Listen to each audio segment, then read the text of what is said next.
Welcome back. Oh, and what a soap opera we've got brewing in the NBA, like sand through the hourglass. So are Kyrie Irving and Kevin Durant. Kyrie joined KD's podcast yesterday to talk some hoops. Only a true Days of Our Lives fan would get that, and Wilds did. In so doing, KD and Kyrie were chatting, and Kyrie started talking about his deep appreciation for matching up with someone of KD's caliber.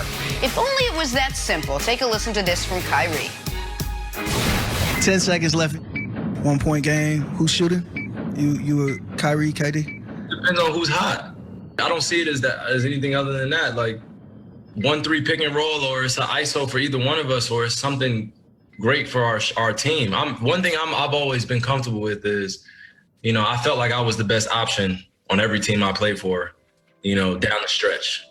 This is the first time in my career where I could look down and be like, that man can make that shot too. Oh, a shot at LeBron, perhaps? Sure seemed like it. Well, Kyrie heard the backlash that he was throwing shade and responded later in the day. Listen to this.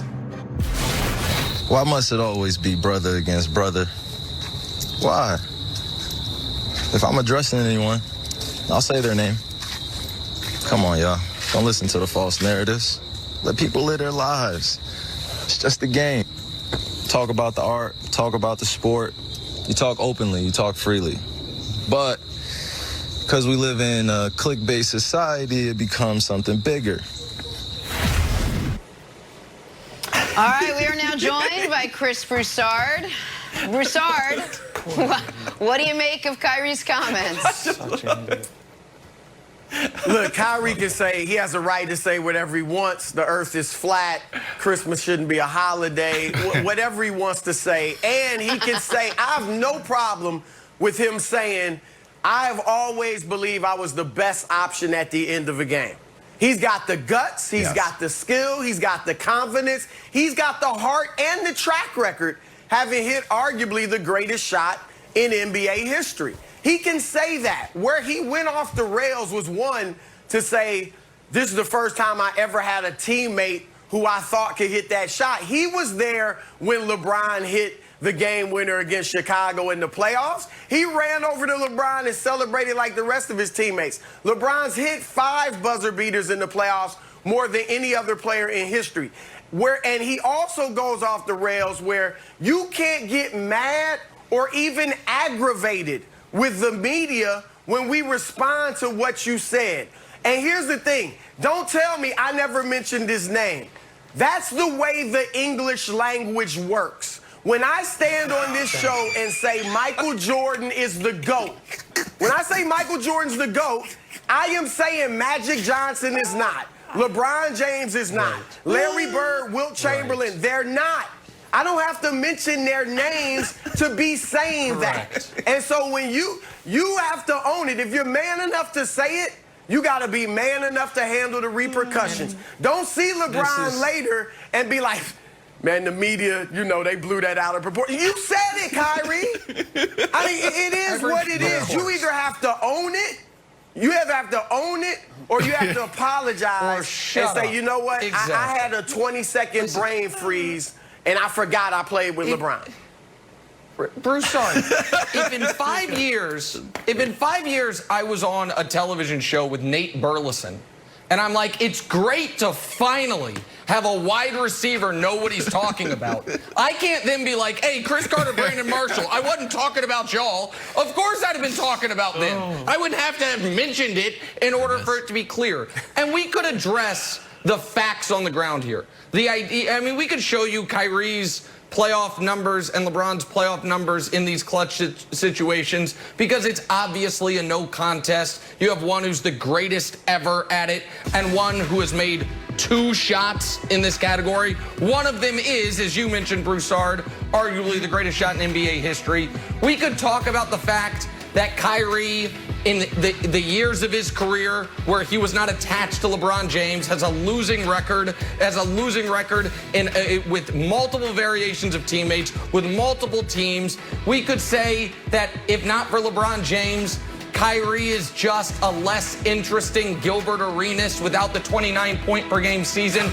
We could say all those things, but we don't need to say those things because we all know those things. So here's what I will say, Wilds, and this is where, you know, I might make some people on the show uncomfortable, but it's what everyone's thinking. Kyrie's the most dangerous type of person. A kind of smart guy who thinks he's a genius. He's a 112 IQ who thinks he's a 180. He's the guy who actually has like completed 4.5 credits of philosophy and thinks he's solved the world. He's the guy who has his facts consistently wrong. And when you tell him his facts are wrong, do you know what he says? Do your research. Read something about it. It's like, nah, man, the problem is I have and you haven't. Is I've actually read things and you've scrolled Facebook. The problem is you're listening to chakras and Twitter comments and other people have actually thought about these things. And the worst part of it all, Wilds, is when he's called on it, he runs from it. Yeah. Hey, hey, Kyrie, we saw you and KD talking in a hallway. Was it about coming together to play together? How dare you ask that? Can't two friends just talk? Today's media environment is so toxic. I need my auras cleansed. And then KD on the same podcast is like, hey, bro, remember when we were in that hallway? That's when we decided to pair up together. And then 20 minutes later, he's like, finally, I got a guy who can hit a shot. And then, hey, media, clickbait. Why would you think I'm talking about LeBron? Because you were talking about LeBron, you doofus. And so listen, man, I'm happy for Bradley Beal with a ring. But that's what Kyrie is, and he thinks he's something else, Wilds. Bradley Beal with a ring. I'm going to talk a little bit about media, and then I'm going to throw a Dwayne Wade, LeBron alley-oop to you, Broussard. So get ready. You know, tie your sneakers tight for the one I'm going to throw to you. Okay, Kyrie, I love you, buddy. I really do. Nick is gonna hit you, but I love you. Here's the thing about saying it's clickbait media. The question you were asked, and we didn't play the full thing, was from the host, Eddie, who did an excellent job in the podcast. Can I ask you the cliche question and go viral with it real quick? So that's a sign that you're playing in the like viral part. Then, if you're online, they took that clip and made a promo out of it. It wasn't live radio. It was a promotion to get attention. So don't act like we've got so much sports right now. You think we want to talk about the Brooklyn Nets? We got football, I got Chiefs, Patriots, we got finals, we got in baseball. It's the most crowded time ever. And you guys come in with your podcast and you're trying to get attention. Just don't tell me you're not. But Broussard, here it comes. This is why I think a strong leader like Steve Nash and having a coach like that they respect and is obviously the leader of the team, that they will fall perfectly in line and say, you know what, it's Steve's team. He's going to set the course for us. And I think a lot of these outside distractions will go away. What do you think? Thank you for that alley-oop. My goodness, I windmilled that. All right. I mean, yes, it's scary. Look. The Brooklyn Nets next year will have by far, the best team in the East on paper. They'll be the only one with two real bona fide superstars who've won championships. They got a host of role players from Jarrett Allen to Joe Harris, Spencer Dinwiddie, I mean, they are stacked. But what Kyrie and Kevin Durant signed off on it when he said, hey, Jack Vaughn could be our head coach for a day. This is not good. And they have got to, like, KD, you see, is not a leader. Kyrie is a stronger personality, and KD kind of signed off on what he said. I think in his mind, KD knows, well, we need a coach. I mean, right? We need a head coach. But he wasn't strong enough to say, hold on, Kyrie, Steve Nash, our head coach. And I don't think either one of them meant it disrespectfully to Nash. But it was disrespectful to Nash to say he's not the head. We don't have a head coach. You do. So this could be disastrous in Brooklyn. Are you guys done? Are you done?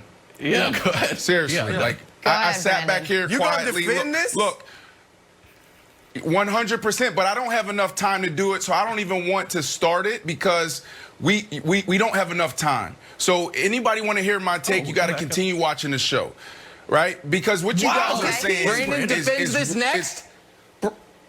100%. You're going to defend this next. I just don't have enough time.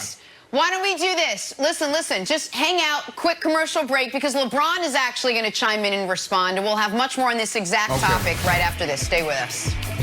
Great.